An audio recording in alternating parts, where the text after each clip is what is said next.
एक बार की बात है, आदित्यराम और उसके दो बेटे गांव से बहुत दूर शहर में रहते थे।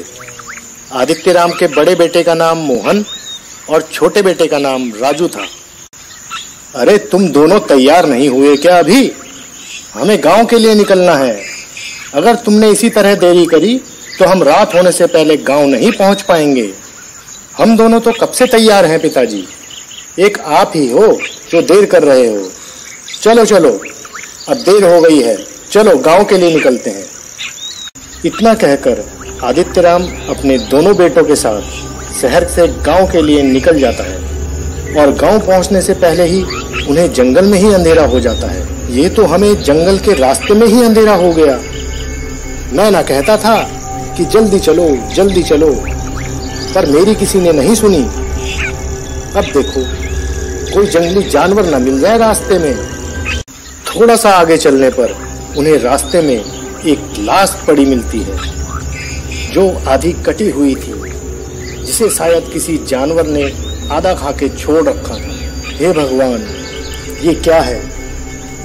देखा, मैंने कहा था ना तुमसे कि ये जंगल बहुत खतरनाक है, यहाँ बहुत सारे जंगली जानवर रहते हैं। अब आगे हमें किसी मुसीबत का सामना न करना पड़ जाए।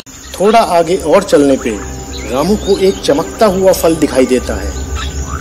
पिताजी, पिताजी, देखो कितना सुंदर फल है। मुझे वो फल चाहिए पिताजी, मुझे वो फल चाहिए। पिताजी, ये कौन सा फल है जो इतना चमक रहा है? चुप कर, यहाँ हमें अपनी जान बचानी मुश्किल पड़ रही है और तुझे अभी भी फल की ही पड़ी है। जल्दी जल्दी घर चलते हैं, कल सुबह आके तोड़ लेना ये फल, अगर इतना ही पसंद है तुझे तो। पिताजी, आप 1 मिनट गाड़ी रोकिए बस, मैं अभी लेकर आ जाता हूँ ये चमकता हुआ फल। रुको ना पिताजी, रुको ना पिताजी। आदित्यराम रामू की बात ना सुनकर सीधा घर की तरफ चल देता है और थोड़ी ही देर में वो तीनों घर पहुंच जाते हैं। अच्छा, अब तुम सो जाओ, काफी थक गए होंगे तुम भी लंबे सफर के कारण। और सुनो, तुम गांव में नए हो, मेरे बिना बिल्कुल घर से बाहर मत निकलना। कल सुबह मैं खुद तुम्हें गांव घुमाऊंगा। और हाँ राजू, कल सुबह मैं तुझे वो तेरा चमकता हुआ फल भी दिलवा दूंगा। आदित्यराम के सो जाने के बाद मोहन और राजू दोनों बाहर आ जाते हैं। राजू, तू बाहर क्या कर रहा है? सुना नहीं तूने पिताजी ने क्या बोला कि रात को कोई बाहर नहीं निकलेगा? तू बाहर क्यों निकला फिर? बताऊं अभी पिताजी को? अरे चुप करो भैया, चुप करो, और धीरे धीरे बोलो, नहीं तो पिताजी उठ जाएंगे। भैया, जब से मैंने वो फल देखा है तब से मेरे दिमाग में वो ही घूम रहा है। मुझे तो वो फल चाहिए भैया, और अभी चाहिए, चाहे कुछ भी हो। कहे तो तू सही रहा है भाई, जब से मैंने भी वो फल देखा है मेरे दिमाग में भी वो ही चल रहा है। तूने देखा उस फल से कैसी रोशनी निकल रही थी? मुझे भी वो चाहिए। तो ठीक है, हम दोनों चलते हैं जंगल में अभी, और सुबह होने से पहले वो फल तोड़कर ले आएंगे। इतना कहकर दोनों भाई अपने घर से जंगल की तरफ फल तोड़ने चल देते हैं।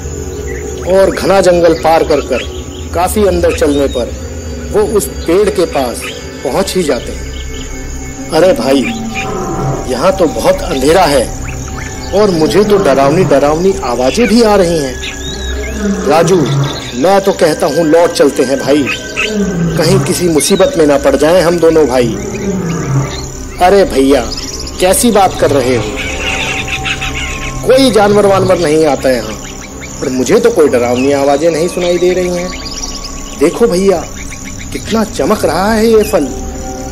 आप फालतू की बातें बंद करो और इसे जल्दी तोड़ो ना भैया, जल्दी तोड़ो इसको। मैं कैसे तोड़ूं इन्हें? ये तो इतने ऊपर लगे हैं पेड़ पर, और पेड़ भी इतना बड़ा है कि इस पर चढ़ना मुश्किल है। हमें कोई और रास्ता निकालना होगा। अरे वो देखो एक घर, वहां जरूर कुछ ना कुछ मिल जाएगा। लंबा डंडा या सीढ़ी हमारा काम बन जाएगा। तुम ऐसा करो, यहीं रुको, मैं 2 मिनट में डंडा लेकर आया वहां से भैया। राजू डंडे और सीढ़ी की तलाश में उस सुनसान घर की तरफ चल देता है और वहां जाकर देखता है कि कोई वहां बैठा हुआ है, पर राजू उसे साफ साफ देख नहीं पाता। आंटी जी, आपके पास कोई लंबा डंडा या सीढ़ी होगी? मुझे थोड़ी देर के लिए चाहिए, मैं अभी वापस कर दूंगा। लंबा डंडा चाहिए? देती हूँ तुझे। चुड़ैल को देखकर राजू बेहोश हो जाता है और वहीं गिर जाता है। बहुत देर हो गई राजू को गए हुए, पता नहीं अभी तक वापस क्यों नहीं आया। अपने साथ साथ मुझे भी मार खिलवाएगा ये पिताजी से। ऐसा करता हूँ, मैं खुद उसे देखने जाता हूँ उस घर में, पता नहीं क्या कर रहा होगा वहां।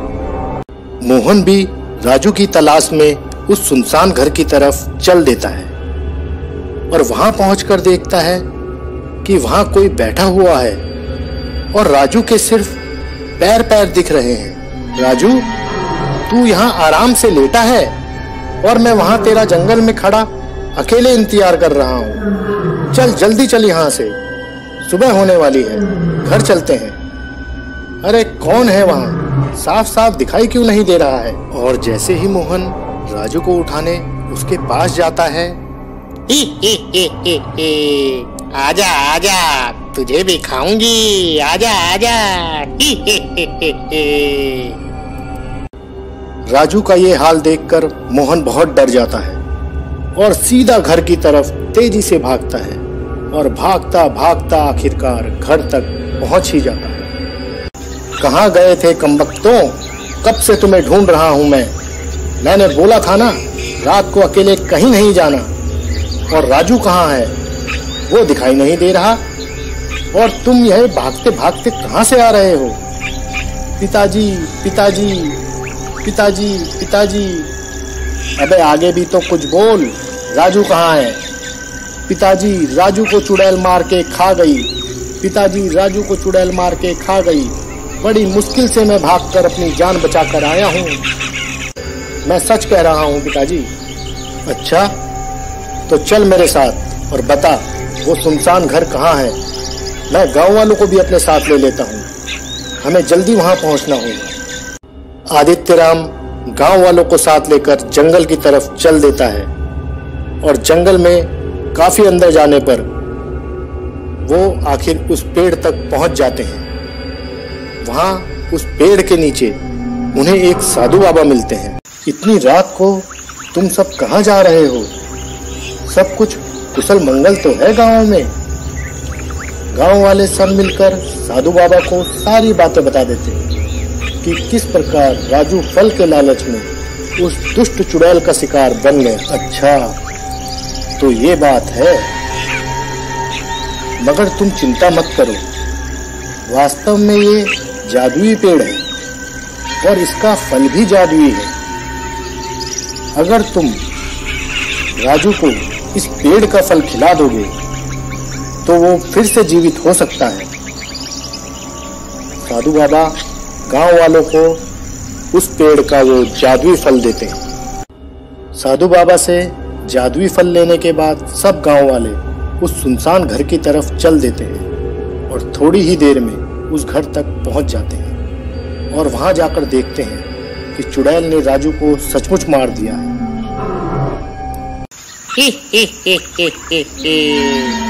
चले जाओ यहाँ से, चले जाओ, नहीं तो मैं तुम सबको भी मार डालूंगी। जैसे मैंने इन सबको मारा है। तुम जैसों से ही मेरी भूख मिटती है। आज हम तुझे जिंदा नहीं छोड़ेंगे चुड़ैल। तूने पता नहीं कितने मासूम गांव वालों को मारा है। आज हम तुझे मार के इन सब का बदला लेंगे। आज ये तुम्हारा आखिरी दिन है। आज तुम्हें हमारे हाथों से कोई नहीं बचा सकता। मुझे मारोगे तुम सब? तुम तो मेरा भोजन हो, भोजन। आज मैं तुम सबको एक एक कर मार कर खा जाऊंगी। चुड़ैल गुस्से में आकर आदित्य राम को गले से पकड़कर उठा देती है। तू मारेगा मुझे मच्छर?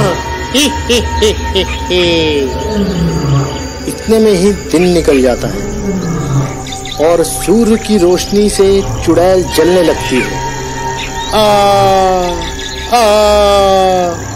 बचाओ, बचाओ, तुमने मेरे साथ धोखा किया है। मर गई मैं, मर गई मैं। ये सूरज कहाँ से आ गया? मैं वापस जरूर आऊंगी, जरूर आऊंगी और तुम सब गांव वालों से बदला लूंगी।